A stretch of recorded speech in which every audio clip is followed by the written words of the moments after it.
বিএনপির vice chairman Barkatullah Bulu MP বলেছেন, স্বাস্থ্য ও শিক্ষা খাতে যেই পরিমাণ দুর্নীতি হয়, বাংলাদেশের অন্য সব ডিপার্টমেন্টের দুর্নীতির ধারে কাছেও নেই। তিনি আজ বিকেলে বেগমগঞ্জ উপজেলা স্বাস্থ্য কমপ্লেক্সের মাসিক সভায় এই কথা বলেন। তিনি আরও বলেন, ডাক্তাররা সর্বোচ্চ শিক্ষিত। তারা যদি সঠিকভাবে সেবা প্রদান করে তাহলে স্বাস্থ্যসেবা আরও পরিবর্তন হবে।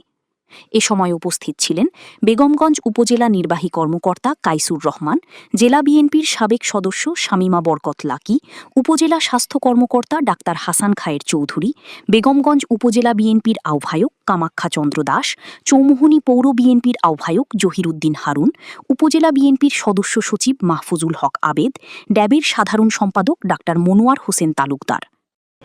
শিক্ষা খাতে যে দুর্নীতিটা হয় আর স্বাস্থ্য খাতে যে দুর্নীতি হয়, দুর্নীতি সমস্ত প্রশাসন অন্যান্য সব মিলে এর ধারে কাছে হবে।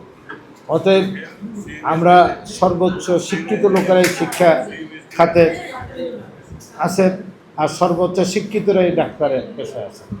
অতএব আমরা আমাদের মানসিক অবস্থাটা যদি পরিবর্তন করি, এই দেশ পরিবর্তন হতে বেশিক্ষণ লাগবে না। দুইটা খাতে সর্বোচ্চ বরাদ্দ, একটা হলো শিক্ষা আর একটা হলো স্বাস্থ্য।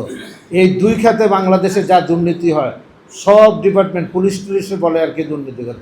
পুলিশরা তো শিক্ষা খাতের দুর্নীতির কাছে একটা নস্য, এটা কিচ্ছু না। স্বাস্থ্য খাতে অনেক বরাদ্দ, 59,000 কোটি টাকা। এবার আপনাদের হসপিটালের যা যা প্রয়োজন এটা লিস্ট দেবেন। আপনি 6 মাসের মধ্যে, বেশি টাইম দিলাম না, 6 মাসের মধ্যে আপনার এই হসপিটালের পূর্ণাঙ্গ আপনি যা চাইবেন আপনি তাই পাবেন। তবে সেবাটা, ওই যে আমি বললাম সিভিল সার্জন সাহেব এখানে আছেন, তত্ত্বাবধায়ক সাহেব, আপনারা ডাক্তাররা এই মানসিকতা পরিবর্তন করতে হবে। আপনার উপজেলায় আপনার পোস্টিং হলো, আপনি এখানে জয়েন করে অ্যাটাচমেন্ট দিয়ে ঢাকায় বসে প্র্যাকটিস করবেন, চিটাগাং বসে প্র্যাকটিস করবেন। এই মানসিকতা থেকে আপনাদেরকে বেরিয়ে আসতে হবে, নাহলে এত পদ খালি থাকে না। এখানে ডাক্তার আছে, পোস্টিং আছে, আপনি প্র্যাকটিস করেন ঢাকা, চিটাগাং, আপনি বিভিন্ন জায়গাতে। অতএব এর থেকেও আমাদের ডাক্তার ভাইদের বেরিয়ে আসতে হবে।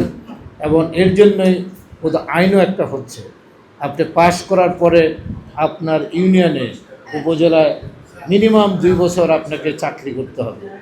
এর বাইরে নাহলে আপনার কি বলে এটাকে, আপনাদের সনদ বাতিল হয়ে যাবে। এটা তারেক রহমান সাহেব করতেছেন এবং এটা সুন্দরভাবে, যাতে ডাক্তার সাহেবরা মানুষের সেবা করেন,